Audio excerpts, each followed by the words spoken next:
Bakit kapag merong namamatay sa fraternity, every year o every other year, nagkakagulo ang buong bansa at ang ating gobyerno patungkol sa anti-hazing law?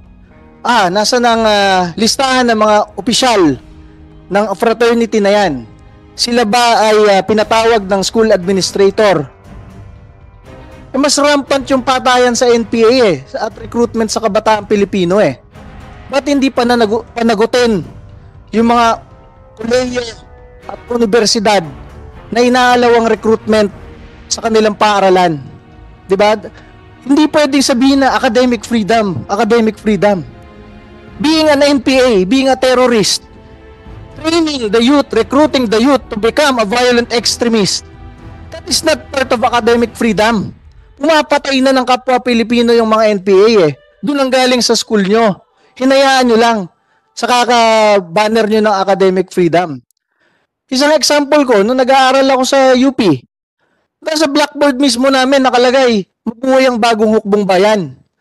Wala naman makakomment. Siyempre, ba't ko kukomentan? Teacher namin yon, grade namin yon. Hindi rin magkaalaman kung sino naglalagay nun every twice a week do sa blackboard namin, mabuhay ang bagong hukbong bayan. Pangalawa, yung aking asawa, si Congresswoman Cardema, nung kami ay nasa UP, bigla na lang nagka-field trip yung klase niya sa UP Diliman. Walang waiver, walang insurance, kahit yung tig 20 pesos na insurance, wala. Bigla na lang nagdatingan yung mga jeep, dinala sila sa Cavite. Ayun, nandun sila pinatulog sa picket lines. Tapos tinetext na lang ako na kinakabahan sila doon dahil nandun ang AFP at PNP. Talaga isinusubo ng ibang profesor yung mga estudyante para pumunta sa ganun lugar. Pero pag nagkagulo, ang sisisihin na naman gobyerno. Yun ang kalakaran at ibang nangyayari sa ating bansa. Walang pakialam o yung mismong guro ang nagsasama at naghihikayat sa ating mga mag-aaral. Kaya doon sa letratong yon, hindi ko naman ginawa yung letratong yon. Na yung napatay na NPA sa Laguna, leader ng Kabataan Party List sa UP Los Baños, kasama mismo niya sa letrato yung kongresista ng Kabataan Party List. Paano ko na masasabihin sa sarili ko na red tagging yun kung kakilala mismo nung kinatawan yung NPA na napatay? Kasama mismo niya. Katabi mismo niya sa mga rally sa Laguna. Yung isa pa, paano masasabi nung dating kongresista ng Bayan Muna na huwag silang i-red tag, huwag silang i-attach sa NPA? Tapos ang kakalabasan, yung youngest daughter mo pala, yung anak mong babae, NPA, napatay as NPA during your term as Congresswoman ng Bayan Muna. The Anti-Terrorism Act of 2020 was enacted, which effectively repealed the Human Security Act of 2007. Sa kabila ng mga naging pagdinig patungkol sa missing minors at mga pagre-recruit ng CPP, NPA, NDF at pagpasa ng bagong batas nitong mga nakarang araw, muling nakatanggap ang ating committee ng mga report hindi sa pagpasok ng communist ideologies at hingil sa pagpasok ng communist ideologies at recruitment efforts ng communist terrorist groups sa loob ng mga eskwelahan.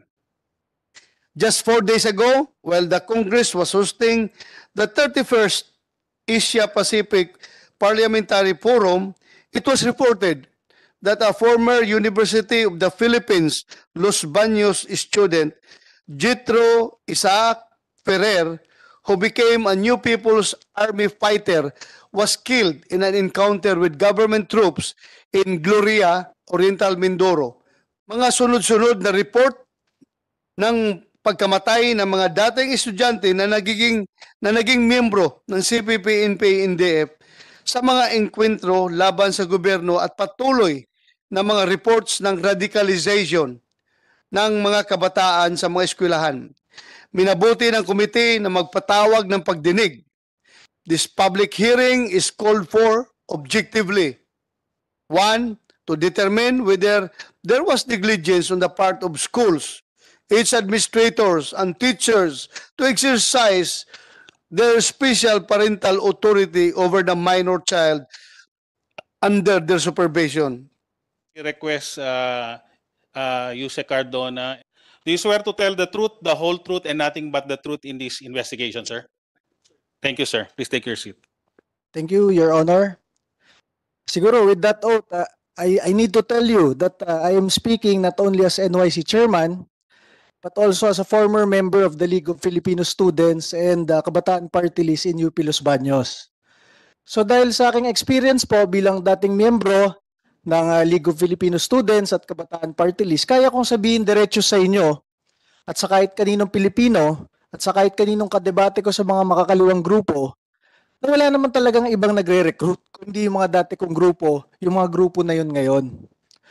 Ang nakakainis bilang ngayon experience ko sa gobyerno bilang chairman ng National Youth Commission, sir, makikita ninyo na kapag kaharap nyo sila, sasabihin nila na hindi totoong sila nagre-recruit. Pero dahil nga na-experience ko mismo, meron na ako mismo mga kasamahan, kakilala, kabatch sa League of Filipino Students na patay na sa bundok. At nakikita ko mismo kung paano nararadicalize ang ating mga estudyante ngayon. In a general note, bakit ba natin pinag-aaral ang ating mga kabataang Pilipino? Diba? Ba't ba tayo nagkakaroon ng mga students? Gusto ng mga magulang gumanda yung buhay ng kanilang mga anak, ng kanilang pamilya at makatulong sa ating bansa. Ito ay parte sa mandato ng National Youth Commission na ang pangalan Youth and Nation Building Act. Ang mga kabataang Pilipino, niyayayaan yung mag-aral at tumulong sa bansa para gumanda ang ating bansa. Ngayon, makikita ninyo sa ibang mga paaralan, nandun yung ibang kabataan, yayayain, ma-radicalize, ma-orient tungkol sa kaliwa. So, i-introduce mo dun sa bata yung pagiging extreme, yung mga ideology na magdadala dun sa bata sa kapahamakan. At pag nakita mo yung potential ng bata bilang isang radical na talaga, sinasama mo sa rally paulit-ulit, pagsasalita laban sa gobyerno, mula sa pagiging radicalized sa extreme na ideas, magiging violent extremist, di ba? From extreme to violent extremist. At makakakyat sa bundok at magiging NPA. Ang hindi naman sinasabi sa ating mga kabataan, pag akyat mo doon, yung mga patungkol sa ideology ay mawawala na. Bakit? Nung hinikayat kang umakyat, ang dami niyong pinagsasabing pagbabago sa ating bansa. Gusto niyong tanggalin lahat ng pagkakamali sa ating bansa. Pero pagdating niyo sa bundok, in reality, ma-realize nyo na kaya nabubuhay ang mga kabataan doon, ang mga NPA doon, dahil nanununog sila ng cell site, nanununog ng mga truck at mga kagamitan ng mga negosyante at ginagamit pagpapaunlad ng iba't ibang panayunan at ng ating bansa. Doon sa parting yun, mawala na yung ideology. That is plain terrorism. And yung mga kabataan, hindi naman makababa. Nakakarinig tayo ng balita na yung mismong kababaihan na NPA, nagagahasa ng commander nila. Walang magsasalita para sa kanila. Hindi sila makakakuha ng hustisya sa mga ganong pangyayari. Hindi rin sila makasuko at makababa dahil natatakot sila dun sa mga kasamahan nila, baka patayin sila o patayin ng kanilang pamilya pagbaba. So bakit naaalarma ang National Youth Commission? Kasi po last week naglabas ng isang promotional video ang NPA para mag-recruit ng mga kabataan ngayon. With the permission of your honor, can you kindly play po the 1-minute video na pinapakalat nila sa buong bansa last week? Nakalimit ako na siya. 18 taon pataas ka na ba? Gusto mo bang baguhin ang iyong kalagayan? Handa ka bang maglingkod sa bayan? Handa ka bang lumaban at lumahok sa digmang bayan? Sino mang hindi bababa sa 18 taong gulang, may malusog na pangatawan at pag-isip, anumang nasyonalidad, lipi, kasarian o relihiyon, handang lumahok sa demokratikong revolusyon bayan laban sa naghaharing reaksyon, ay maaaring maging kasapi at mandirigma ng bagong hukbong bayan. Tara! Tara! Sapi na sa NPA.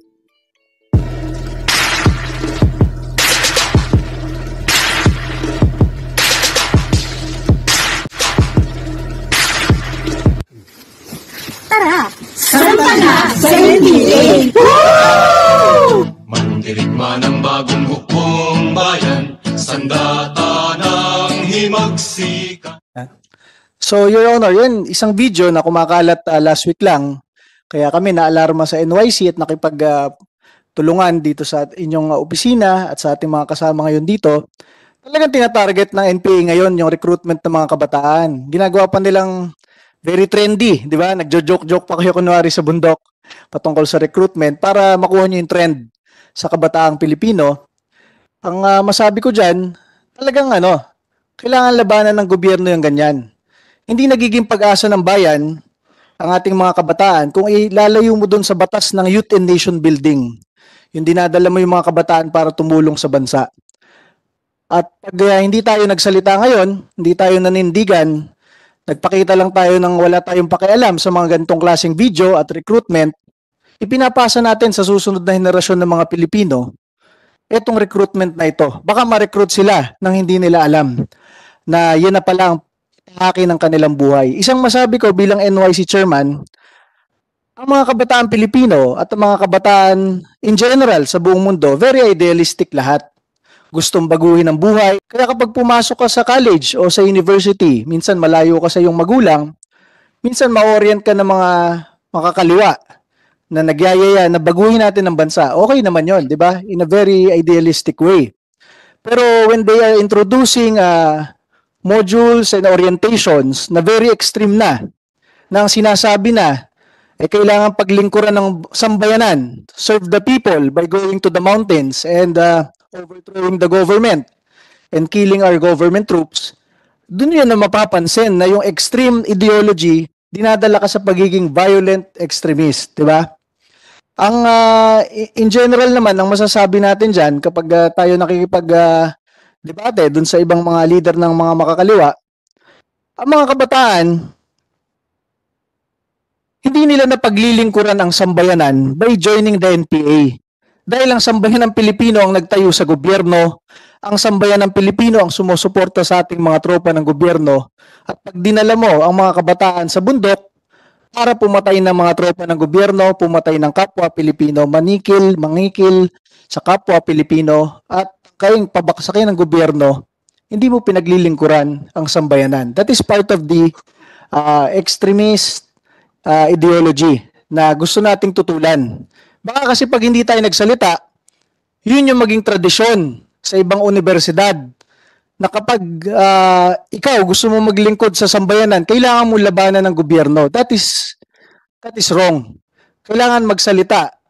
Ang National Youth Commission, Department of Education, Commission on Higher Education, ating mga kaalyado sa gobyerno at ang sambayan ng Pilipino, na gusto nyo ba ang inyong anak, apo, pamangkin at kapwa kabataan na tsinatsagaan yung palakihin ng ayos, hindi masugatan, hindi mapariwara ng ilang taon mula pinanganak ninyo hanggang maging koleyo, hayaan nyo bang ma-recruit nitong mga to?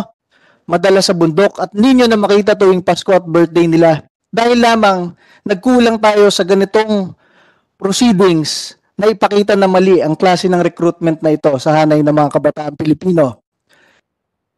Your Honor, lastly, may ipakita lang po akong video patungkol doon sa ibang nangyari sa mga NPA na kabataan na na-recruit.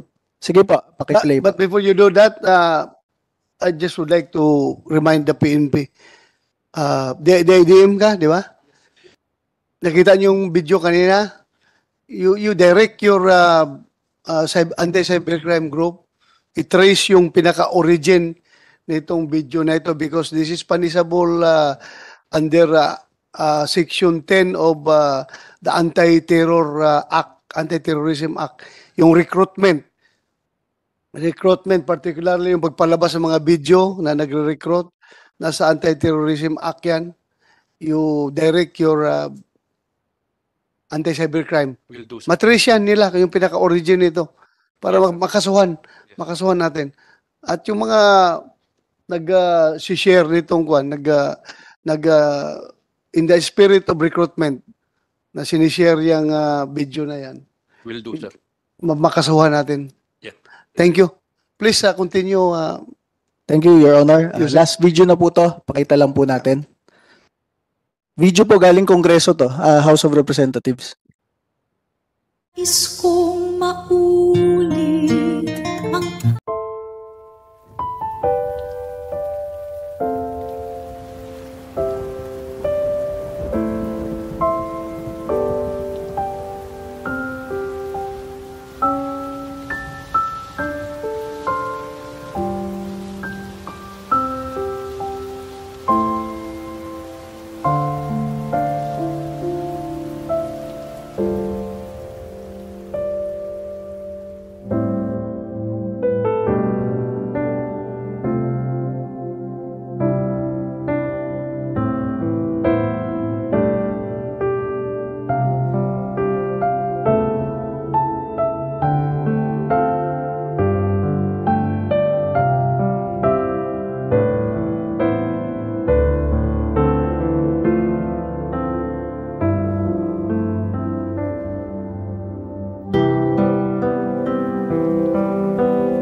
Yun, in closing po, sa aking experience sa National Youth Commission sa halos kalahating dekada, ako'y naiinis. Minsan pupunta ako sa House of Representatives, sasabihin na wag magsalita patungkol sa red tagging. Pero bakit kapag merong namamatay sa fraternity, every year o every other year, nagkakagulo ang buong bansa at ang ating gobyerno patungkol sa anti-hazing law? Nasa ng listahan ng mga opisyal ng fraternity na yan. Sila ba ay pinatawag ng school administrator? Mas rampant yung patayan sa NPA at recruitment sa kabataang Pilipino Ba't hindi panagutin yung mga kolehiyo at universidad na inaalaw ang recruitment sa kanilang paaralan? Diba? Hindi pwedeng sabihin na academic freedom. Being an NPA, being a terrorist, training the youth, recruiting the youth to become a violent extremist, that is not part of academic freedom. Pumapatay na ng kapwa Pilipino yung mga NPA Doon ang galing sa school nyo. Hinayaan nyo lang sa kaka-banner nyo ng academic freedom. Isang example ko, nung nag-aaral ako sa UP, sa blackboard mismo namin nakalagay, mabuhay ang bagong hukbong bayan. Wala naman makakomment. Siyempre, ba't ko kukomentan? Teacher namin yon, grade namin yon. Hindi rin magkaalaman kung sino naglalagay nun every twice a week do sa blackboard namin. Mabuhay ang bagong hukbong bayan. Pangalawa, yung aking asawa, si Congresswoman Cardema, nung kami ay nasa UP, bigla na lang nagka-field trip yung klase niya sa UP Diliman. Walang waiver, walang insurance, kahit yung tig 20 pesos na insurance, wala. Bigla na lang nagdatingan yung mga jeep, dinala sila sa Cavite. Ayun, nandun sila pinatulog sa picket lines. Tapos tinetext na lang ako na kinakabahan sila doon dahil nandun ang AFP at PNP. Talaga isinusubo ng ibang profesor, yung mga estudyante, pag pumunta sa ganun lugar. Pero pag nagkagulo, ang sisisihin na naman gobyerno. Yun ang kalakaran at ibang nangyayari sa ating bansa. Walang pakialam o yung mismong guro ang nagsasama at naghihikayat sa ating mga mag-aaral. Kaya doon sa letratong yon, hindi ko naman ginawa yung letratong yon. Na yung napatay na NPA sa Laguna, leader ng Kabataan Party List sa UP Los Baños, kasama mismo niya sa letrato yung kongresista ng Kabataan Party List. Paano ko naman sasabihin sa sarili ko na red tagging yon kung kakilala mismo nung kinatawan yung NPA na napatay? Kasama mismo niya. Katabi mismo niya sa mga rally sa Laguna. Yung isa pa, paano masasabi nung dating kongresista ng Bayan Muna na wag silang i-red tag, wag silang i-attach sa NPA? Tapos ang kakalabasan, yung youngest daughter mo pala, yung anak mong babae, NPA, napatay as NPA during your term as congresswoman ng Bayan Muna. Paano mo ipapamuka sa AFP, sa PNP, sa Sambayan ng Pilipino na hindi totoo yung mga letrato, mga facts na yon? Yun yung nakakainis dahil bilang miyembro ng National Youth Commission, kailangan namin ipatupad yung Youth and Nation Building Act. Dalhin lahat ng inyong mga anak, apo, pamangkin, lahat ng mag-aaral, punta sa pagpapalakas ng ating bansa, suporta sa gobyerno, tutulungan para mapalakas ang ating institusyon, ang ating gobyerno. Tapos, minsan ang kalaban mo mismo sa debate, magtatanggal ng budget sa'yo mismo sa House of Representatives, mismo mga kongresista, nakita naman sa letrato, kahit hindi ko na i-explain sa inyo, related sa CPP-NPA. Lastly, hindi ko isinasabi ito bilang miyembro ng gobyerno, sinasabi ko ito sa inyo lahat bilang dating miyembro ng League of Filipino Students at Kabataan Party List sa UP. Na wala naman talagang ibang nagre-recruit kundi ang aming mga kaalyadong grupo. At ang masabi ko sa inyo, kailangan na nating wakasan ito ngayong panahon na ito. Humina na yung New People's Army. Ang nilalakasan nila ngayon ay ang recruitment nila sa hanay ng mga mag-aaral at ng mga kabataan to replenish their ranks now. Yung lahat ng naging gains ng ating gobyerno, ng ating lipunan sa pagpapabaksak sa NPA from 89 guerrilla fronts 5 years ago to 13 guerrilla fronts na lang ngayong panahon na to, mawawala lahat yung gains na yan ng ating lipunan kung hahayaan lang natin mag-recruit sila ng mga bagong miyembro. At tayo, magre-react lang tayo pag ang na-recruit na pala ay ating anak, apo, mangkin at kakilala. Bilang isang society, bilang isang law-abiding society, kailangan ngayon sa tulong ng ating mga institusyon ng gobyerno, ating senador, ating senado, ating AFP, PNP at mga kaalyado, kailangan nating tulungan, wakasan ang recruitment sa hanay ng kabataan para hindi na maipasa ang problemang ito sa susunod na henerasyon ng mga Pilipino. Nandito po ang mga susunod na magsasalita, mga mismong dating NPA na mismong kaalyado, mismong membro nitong mga youth organizations na ito, ma-explain po nila ng ayos. Ang masabi ko lang, bakit kapag merong namamatay sa fraternity, every year o every other year, nagkakagulo ang buong bansa at ang ating gobyerno patungkol sa anti-hazing law. Nasa ng listahan ng mga opisyal ng fraternity na yan. Sila ba ay pinatawag ng school administrator? Mas rampant yung patayan sa NPA at recruitment sa kabataang Pilipino Ba't hindi panagutin yung mga kolehiyo at universidad na inaalawang recruitment sa kanilang paaralan? Diba? Hindi pwedeng sabihin na academic freedom. Being an NPA, being a terrorist, training the youth, recruiting the youth to become a violent extremist, that is not part of academic freedom. Pumapatay na ng kapwa Pilipino yung mga NPA Doon ang galing sa school nyo. Hinayaan nyo lang sa kaka-banner nyo ng academic freedom. Isang example ko, nung nag-aaral ako sa UP, sa blackboard mismo namin nakalagay, mabuhay ang bagong hukbong bayan. Wala naman makakomment. Siyempre, ba't ko kukomentan? Teacher namin yon, grade namin yon. Hindi rin magkaalaman kung sino naglalagay nun every twice a week do sa blackboard namin. Mabuhay ang bagong hukbong bayan. Pangalawa, yung aking asawa, si Congresswoman Cardema, nung kami ay nasa UP, bigla na lang nagka-field trip yung klase niya sa UP Diliman. Walang waiver, walang insurance, kahit yung tig 20 pesos na insurance, wala. Bigla na lang nagdatingan yung mga jeep, dinala sila sa Cavite. Ayun, nandun sila pinatulog sa picket lines. Tapos tinetext na lang ako na kinakabahan sila doon dahil nandun ang AFP at PNP. Talaga isinusubo ng ibang profesor yung mga estudyante para pumunta sa ganun lugar. Pero pag nagkagulo, ang sisisihin na naman gobyerno. Yun ang kalakaran at ibang nangyayari sa ating bansa. Walang pakialam o yung mismong guro ang nagsasama at naghihikayat sa ating mga mag-aaral. Kaya nga po, sa tulong ng hearing na ito, dapat ma-realize natin kung sino mga dapat managot. Yung school administrator ba? Yung mga recruiter ba ng mga estudyante, kapwa estudyante? At kung ano bang dapat gawin natin ngayon bilang isang law-abiding society para matigil na ito at hindi na po maipasa ang recruitment papuntang NPA sa susunod na henerasyon ng mga kabataan Pilipino. Maraming salamat po, Your Honor. Thank you, Yusek Cardema.